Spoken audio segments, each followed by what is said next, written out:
robbery done in exactly 98 seconds. And then they make a 2.5-hour movie about the 98-second robbery. You know what I mean? That kind of shit. Yet the funny thing is that whenever anybody in real life tries to pull that shit off, hell no.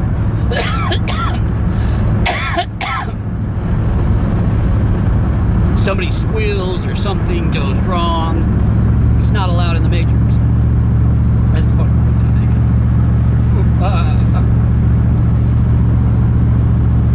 And I'm supposed to sit here and just be like, that's how things work. Or, you know, whatever. Because everything has to work according to this perfect order, right? This perfect on set, on time, on order kind of fucking bullshit. Where it's like, what? Yeah. Like the timing of this shit is just too fucking. You look at that right there, like the way that these crises go down, right? The timing of it, the exact order of it, all that shit. It's just like, right. And you don't even have to go into all the redacted stupid ass files that they send out, because like if it's the same people perpetrating the action and then all of a sudden they're like, well, we're gonna release the files, and it's like, and you trust the files that were released by the self-same people that did the fucking thing? Like, come on, dude. That's just stupid. That's dumb. Dumb. Like, now. No.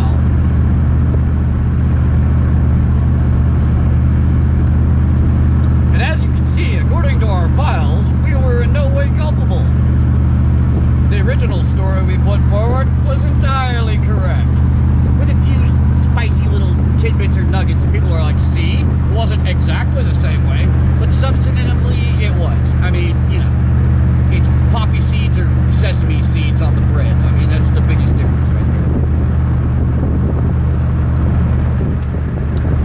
You want one with green icing? Would you like one with red icing? Well, they're both just, you know, confectioner sugar. They taste exactly the same. The red and the green, and the blue, and the white. They all taste exactly the same. But look, it's a different color. Alright, that doesn't change the flavor. That doesn't change anything about it. But we keep on running along with it. We're just like, well, that's the way things are. Well, you know, it takes generations to teach people that. To breed that into people. You know, kind of how you breed out of a chicken its ability to lay eggs. Its knowledge to lay eggs. Its desire to lay eggs.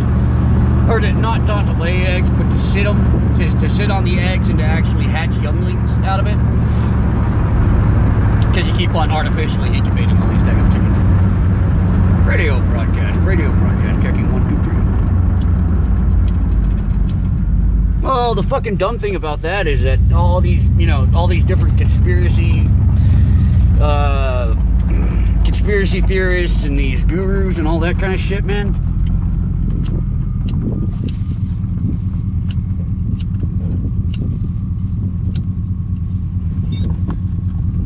People will spend forever talking about, it turns out that he was right, and never look forward to the next thing, right? And so you get caught up in all of that right there, and then, you know, the conspiracy theorist, you know, he says, what's gonna happen next is, and sometimes it happens and sometimes it doesn't happen. For all I know, they're looking at what the conspiracy theorist says and they're like, aha, we'll keep this baby ball rolling, right? That never let a good crisis go to waste. Well, yeah, you know, whatever. So yeah, you got a lot of people with, you know, similar interests. That similar interest being divide and conquer. And, you know, they divide and conquer and they win every time, over and over again. And, you know, I'm supposed to be sitting here like, well, what are you gonna do about it? What great thing are you gonna do about it? So what's your plan? What's your idea? And I'm like, I don't know. Quit eating the poison food, I guess. No, that was Adam and Eve that ate the forbidden fruit. Well, you know, we're still eating the forbidden forbidden fruit, so every time that, you know, we take something at face value because it settles us down, and you're like, oh, what a relief, now I know the truth.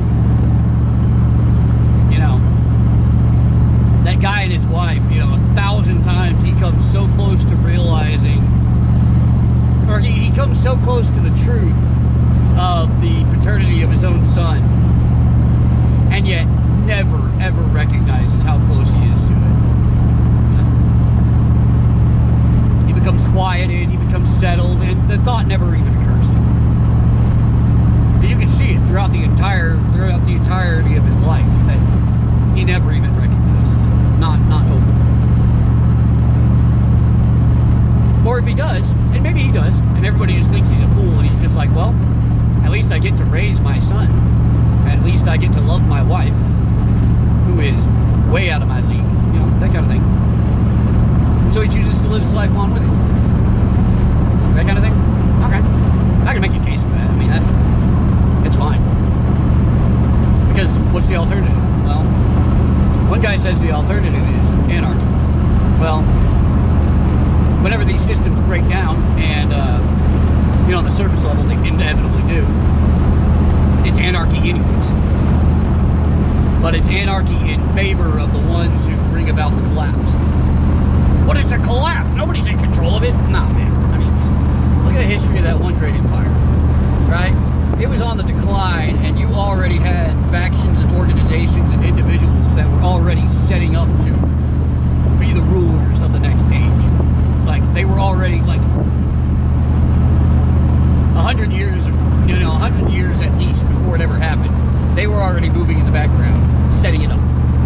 And so when it inevitably collapsed, it was like, you know, that was just the shell of the previous empire. Like, nothing of value actually collapsed. You know, a couple 100,000 or a couple million peasants die, well, fuck them anyways. I mean, they're just peasants anyways, right? Destroy the middle class, whatever. They're just rich peasants. Like, the fact that the middle class thinks that it's superior to the lower class, I mean, that it's in a different position, or a different, you know, well, I don't have to use food stamps.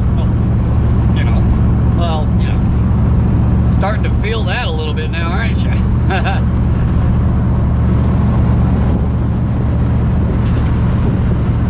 Suddenly it doesn't seem so crazy.